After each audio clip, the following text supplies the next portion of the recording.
Solar power గురించి చాలామందికి తెలియని కొన్ని రహస్యాలున్నాయి. అవేంటో చూద్దాం.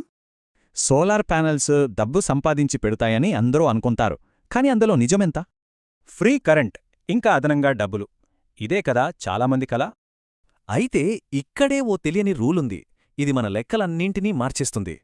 దాన్నే జనరేషన్ క్యాప్ అంటారు. అంటే నెలకు ఎంత కరెంటుకి డబ్బులిస్తారో ఒక లిమిట్ అన్నమాట. ఏపీ ఈపీడీసీఎల్ ప్రకారం ఆ కీలకమైన నంబర్ 144.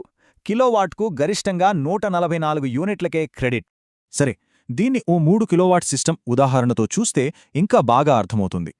చూడండి, సిస్టమ్ 450 యూనిట్స్ జనరేట్ చేసినా ఆ క్యాప్ వల్ల 432 యూనిట్లనే లెక్కిస్తారు. అంటే మిగిలిన 18 యూనిట్లను అస్సలు పట్టించుకోరు. వాటికి మనకు డబ్బులు రావు. ఇప్పుడు మరో ఇంట్రెస్టింగ్ విషయం. వాడిన దానికంటే ఎక్కువ పవర్ గ్రిడ్కు ఇస్తే ఏమవుతుంది? ఉదాహరణకు 200 యూనిట్లు ఇంట్లో వాడారనుకుంటే 232 యూనిట్లు గ్రిడ్డుకు వెళ్ళినట్టు. ఈ 232 యూనిట్లకు సుమారు రూ. 485 ప్రారంభ క్రెడిట్ అవుతుంది. ఆగండి, ఇక్కడితో అయిపోలేదు. ఇప్పుడసలు కోతలు మొదలవుతాయి. ఈ కరెంట్ బిల్లు చూస్తే మనకు క్లియర్గా అర్థమవుతుంది ఎలాంటి ఛార్జీలు వేస్తారనేది. ఫిక్స్డ్ ఛార్జీలు, కస్టమర్ ఛార్జీలు, గ్రిడ్ సపోర్ట్ ఛార్జీలు ఇలా చాలా ఉంటాయి.